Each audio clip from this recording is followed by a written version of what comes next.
Resumen del libro Primera de Reyes, parte número 4.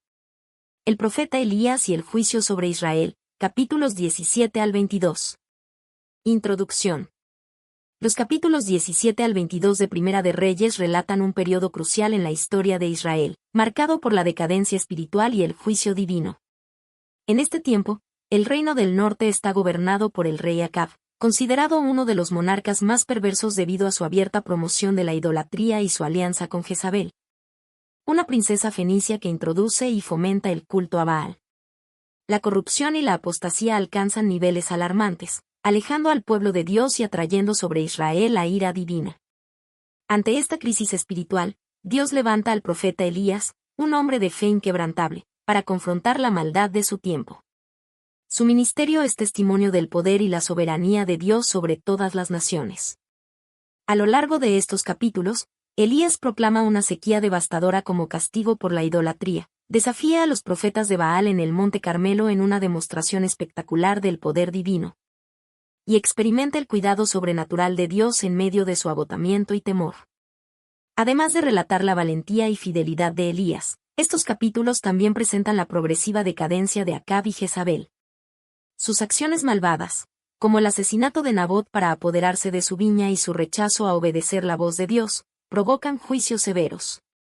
Sin embargo, en un giro inesperado, Acab muestra cierto arrepentimiento, lo que retrasa el cumplimiento total de su castigo.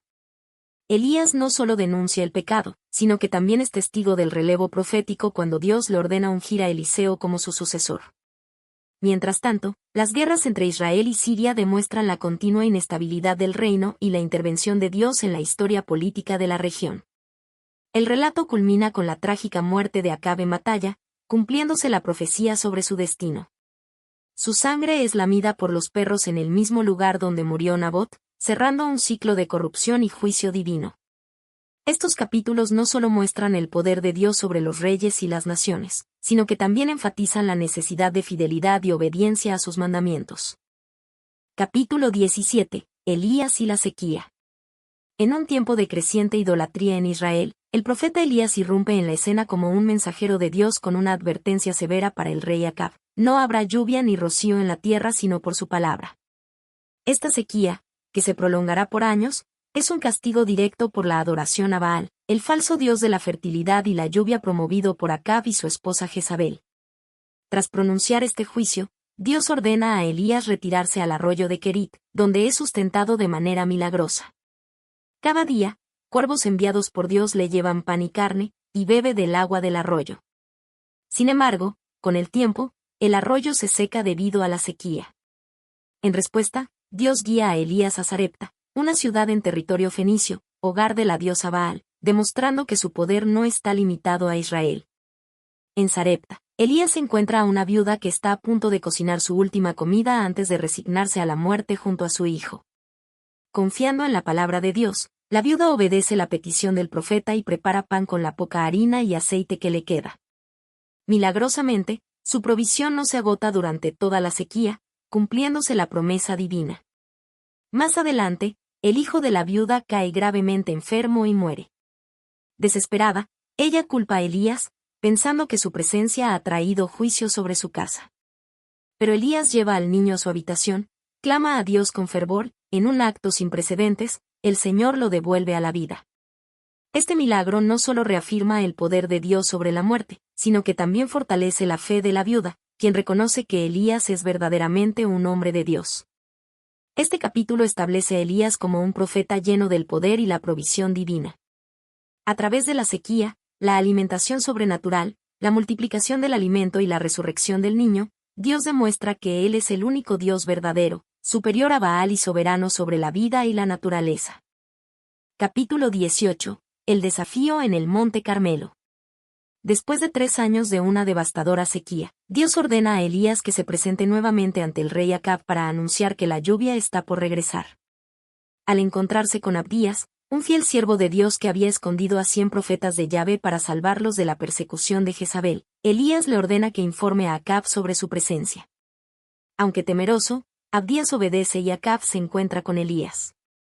El rey, en lugar de reconocer su culpa, acusa a Elías de ser el causante del desastre. Sin embargo, El profeta le responde con firmeza, señalando que la sequía es el resultado del pecado de Acab y su idolatría. Para demostrar quién es el verdadero Dios, Elías convoca al pueblo de Israel y a 450 profetas de Baal al monte Carmelo. Allí, plantea un desafío: ambos grupos prepararán un sacrificio, pero no encenderán fuego. En su lugar, invocarán a sus respectivos dioses y el que responda enviando fuego del cielo será el Dios verdadero. Los profetas de Baal inician el ritual, clamando a su Dios desde la mañana hasta la tarde, danzando y cortándose con cuchillos en un frenesí desesperado. Sin embargo, Baal no responde.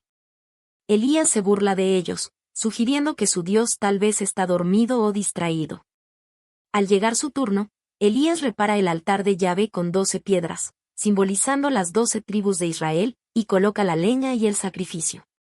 Luego ordena que se viertan grandes cantidades de agua sobre el altar hasta empaparlo por completo y llenar una zanja alrededor. Elías ora con fe, y de inmediato, un fuego sobrenatural desciende del cielo, consumiendo el holocausto, la leña, las piedras, el polvo y hasta el agua de la zanja. Al presenciar este milagro, el pueblo cae rostro en tierra y proclama: Jehová es el Dios. Jehová es el Dios.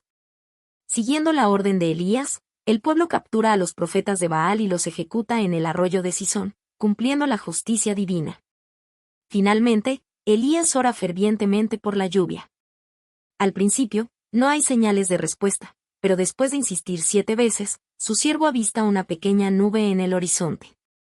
Pronto, una gran tormenta cubre la tierra, poniendo fin a la sequía. Este capítulo resalta la autoridad de Dios sobre los falsos ídolos y su fidelidad al responder la oración de su siervo. También marca una gran victoria espiritual en Israel, aunque la batalla contra la idolatría aún no ha terminado. Capítulo 19. Elías huye y Dios lo fortalece. A pesar de la victoria en el Monte Carmelo y la demostración innegable del poder de Dios, Jezabel, la reina perversa, no se rinde.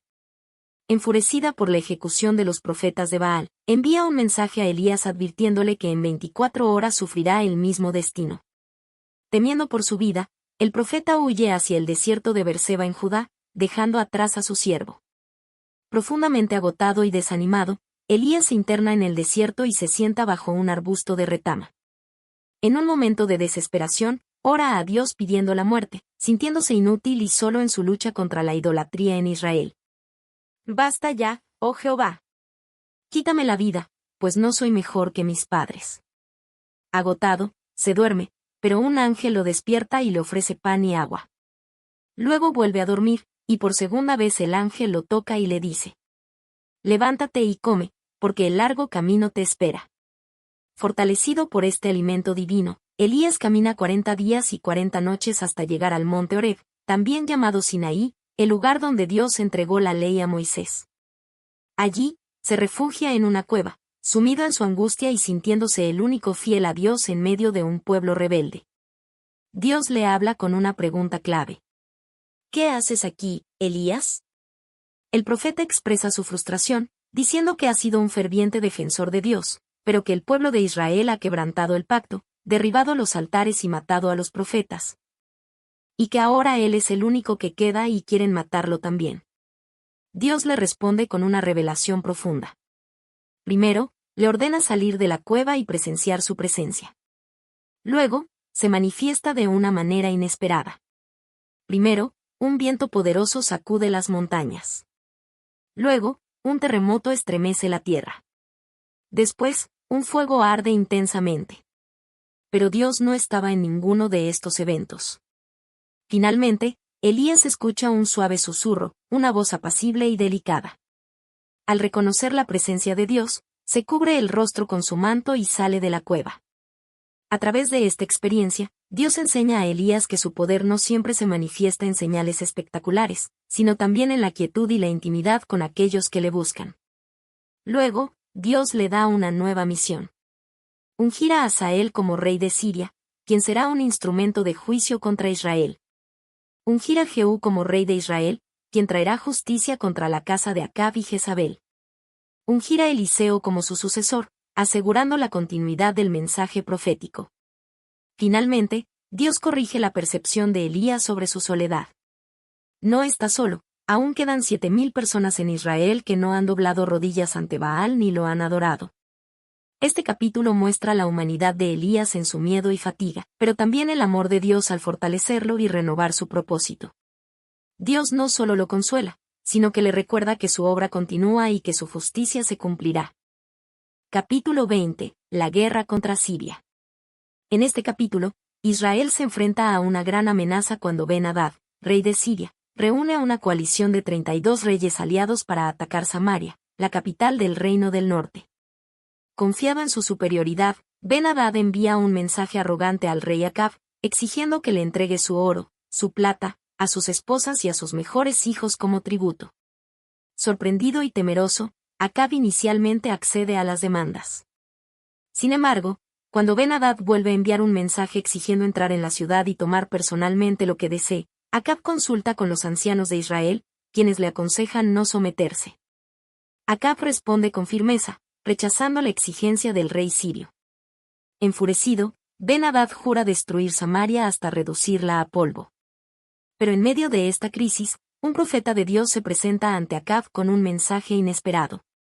Así ha dicho Jehová, ¿ves esta gran multitud? He aquí, yo la entregaré hoy en tu mano, para que sepas que yo soy Jehová. La primera batalla, una victoria milagrosa. Dios instruye a Acab para que envíe a un pequeño grupo de 232 jóvenes comandantes de las provincias, seguido por un ejército de 7.000 hombres. Mientras tanto, Ben-Hadad y sus aliados están celebrando y embriagándose en su campamento, confiados en su victoria. Los jóvenes comandantes atacan primero, sorprendiendo a los sirios. En medio de la confusión, Ben-Hadad y su ejército huyen, y Acab obtiene una gran victoria. Sin embargo, el profeta advierte a Acab que Siria volverá a atacar el próximo año, por lo que debe estar preparado. La segunda batalla, Dios muestra su poder. Un año después, Ben-Hadad reorganiza su ejército y cambia su estrategia.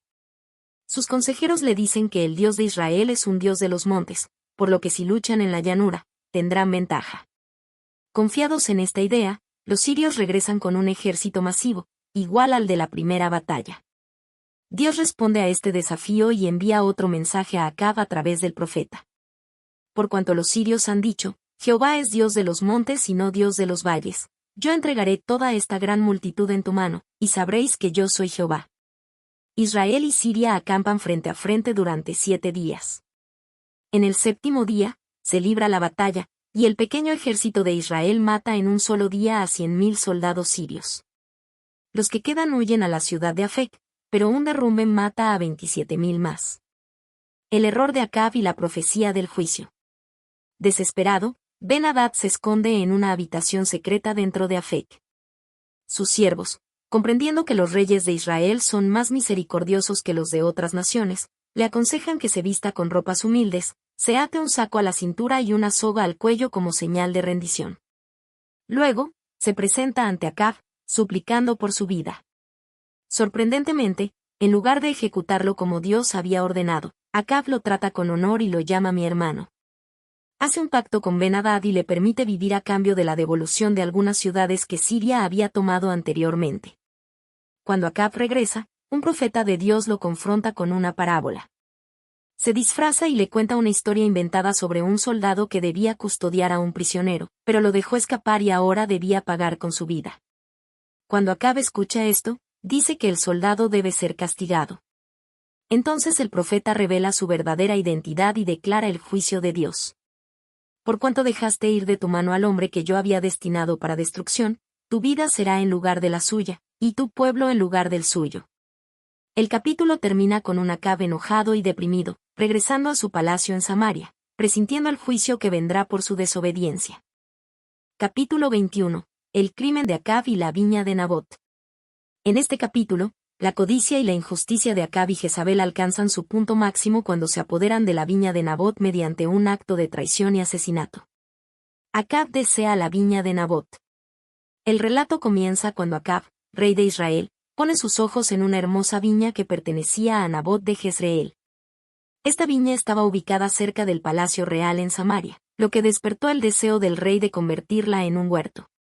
Acab se acerca a Nabot con una oferta. Dame tu viña para un huerto de hortalizas, porque está cercana a mi casa. Yo te daré por ella otra mejor, o si prefieres, te pagaré su valor en dinero. Sin embargo, Nabot se niega rotundamente a venderla, explicando que su viña era una herencia familiar que no podía ceder, ya que la ley de Dios prohibía a los israelitas vender permanentemente la heredad de sus padres. Levítico 25, 23 al 28. Frustrado y molesto, Acab regresa a su palacio y se acuesta en su cama de mal humor, sin querer comer. Su comportamiento infantil llama la atención de su esposa, Jezabel, quien lo confronta y le dice: ¿Eres tú el rey de Israel? Levántate, come y alégrate, yo te daré la viña de Nabot. La maldad de Jezabel, un plan siniestro. Jezabel, mujer astuta y despiadada, toma cartas en el asunto. Usurpando la autoridad del rey, escribe cartas en su nombre, las sella con su anillo real y las envía a los ancianos y nobles de Jezreel, ordenando que se organice un banquete donde Nabot sea colocado en un lugar de honor. Durante el banquete, 2 testigos falsos debían acusarlo públicamente de haber maldecido a Dios y al rey, un delito castigado con la pena de muerte según la ley mosaica. Éxodo 22, 28. Levítico 24, 16. Los líderes de la ciudad, temerosos de la influencia de Jezabel, obedecen sus órdenes. Nabot es acusado falsamente, arrastrado fuera de la ciudad y apedreado hasta morir. Cuando Jezabel recibe la noticia de la muerte de Nabot, le dice a Acab: levántate y toma posesión de la viña de Nabot, que no te la quiso vender, porque Nabot ya no vive, sino que ha muerto. Sin mostrar remordimiento, Acab se dirige a la viña para tomar posesión de ella, sin saber que Dios ha visto todo y responderá con juicio. Dios envía a Elías con un juicio inexorable. Dios no pasa por alto la maldad de Acab y Jezabel. Por eso, envía a Elías, el profeta, para enfrentar al rey en la viña que acaba de usurpar. Cuando Acab ve a Elías, su reacción es de desprecio y temor. ¿Me has hallado, enemigo mío? Elías le responde con firmeza: te he hallado, porque te has vendido a hacer lo malo ante los ojos de Jehová. Así dice el Señor: he aquí, yo traigo mal sobre ti, barreré tu descendencia, exterminaré a todos tus varones en Israel, sean siervos o libres. Tu casa será como la de Jeroboam y la de Baasa, porque has provocado mi ira y has hecho pecar a Israel. Luego, Elías pronuncia una profecía aún más impactante. Los perros lamerán tu sangre en el mismo lugar donde lamieron la sangre de Nabot.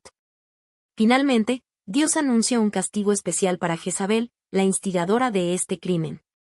A Jezabel la comerán los perros junto al muro de Jezreel. El arrepentimiento de Acab y la misericordia de Dios. A pesar de su maldad, las palabras de Elías impactan profundamente a Acab. Por primera vez en su reinado, se humilla delante de Dios. Rasga sus vestiduras, viste ropa de cilicio, ayuna y camina abatido. Dios ve este acto de arrepentimiento y, en un gesto de misericordia, le dice a Elías: ¿has visto cómo Acab se ha humillado delante de mí? No traeré el mal en sus días, sino en los días de su hijo. Así, Dios pospone el juicio hasta después de la muerte de Acab, aunque su destino y el de su familia siguen sellados. Este capítulo muestra la justicia de Dios, que no deja impune la maldad, pero también su misericordia, que responde al arrepentimiento genuino. Sin embargo, el juicio sobre Acab y su descendencia aún está por cumplirse en los próximos capítulos. Capítulo 22. La muerte de Acab. Este capítulo concluye el libro de Primera de Reyes con el cumplimiento de la profecía sobre Acab y el juicio de Dios sobre su descendencia. A pesar de los repetidos avisos de los profetas, Acab persiste en su rebeldía y su trágico destino se sella en el campo de batalla. Acab y Josafat planean una guerra contra Siria.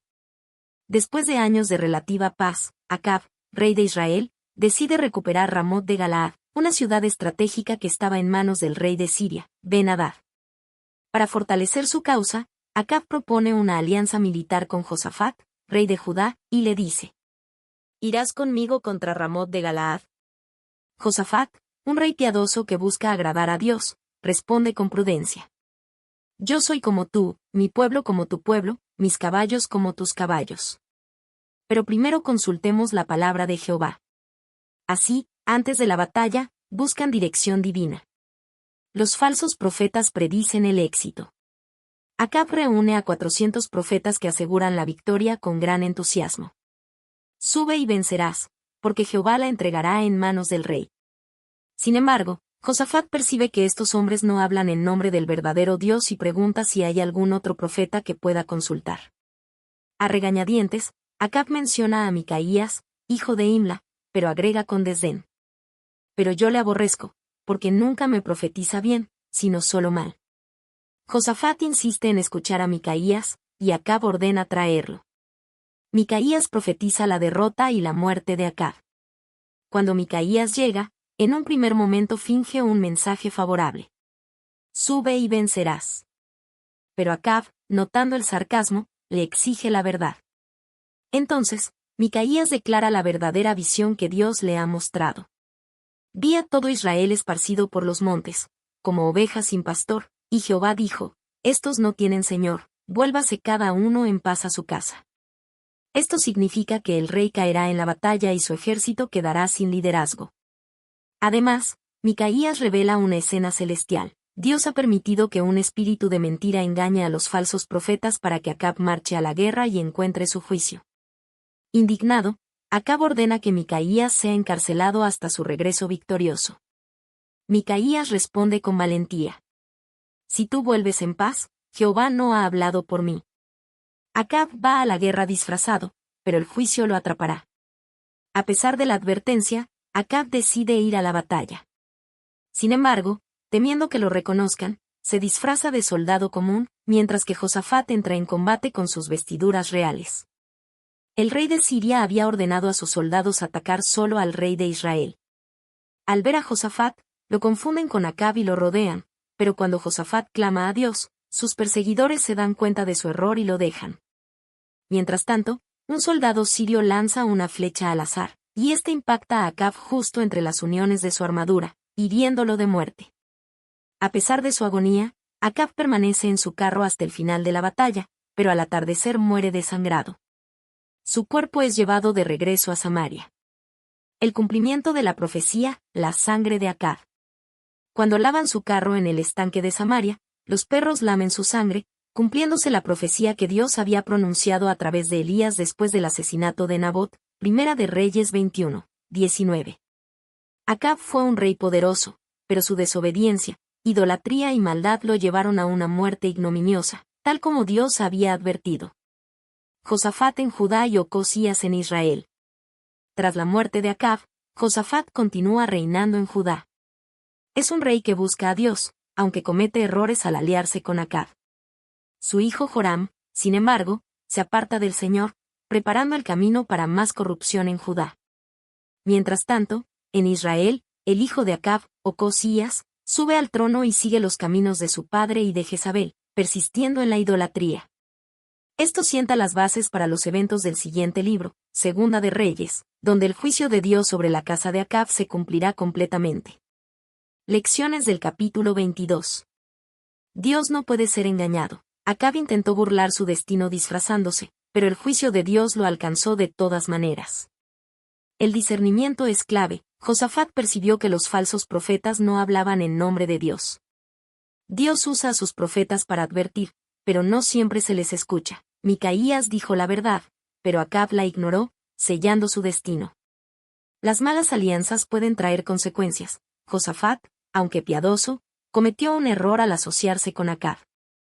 Este capítulo cierra Primera de Reyes con una advertencia clara: la obediencia a Dios trae vida, mientras que la desobediencia trae juicio y muerte.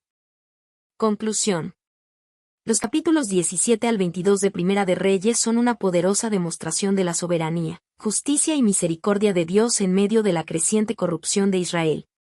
A través del ministerio del profeta Elías, Dios confronta directamente la idolatría promovida por Acab y Jezabel, quienes habían llevado al pueblo a adorar a Baal en lugar del Dios verdadero. El relato de Elías en el Monte Carmelo es un punto culminante, donde Dios muestra su poder de manera innegable, enviando fuego del cielo para probar que Él es el único Dios. Sin embargo, a pesar de esta demostración, la dureza del corazón de muchos israelitas los llevó nuevamente a la idolatría, lo que trajo juicio sobre la nación. Estos capítulos también revelan el lado humano de Elías. Después de su gran victoria, cae en desánimo y temor, pero Dios lo restaura y le recuerda que no está solo. Esta lección nos muestra que incluso los siervos más fieles pueden enfrentar momentos de debilidad, pero Dios siempre les renueva las fuerzas. La historia de Acab es un recordatorio del peligro de la desobediencia y la falta de arrepentimiento genuino. Aunque en un momento mostró cierta humildad ante el juicio de Dios, nunca abandonó completamente su camino de maldad, lo que finalmente lo llevó a un destino trágico. Su muerte en el campo de batalla y el cumplimiento exacto de la profecía de Elías demuestran que Dios es fiel a su palabra y que el juicio es inevitable para aquellos que persisten en el pecado. Finalmente, estos capítulos preparan el escenario para lo que vendrá en Segunda de Reyes, donde el profeta Eliseo tomará el relevo de Elías y el juicio sobre la casa de Acab se consumará por completo. La historia de Israel sigue siendo una advertencia de que la fidelidad a Dios trae bendición, mientras que la desobediencia trae destrucción.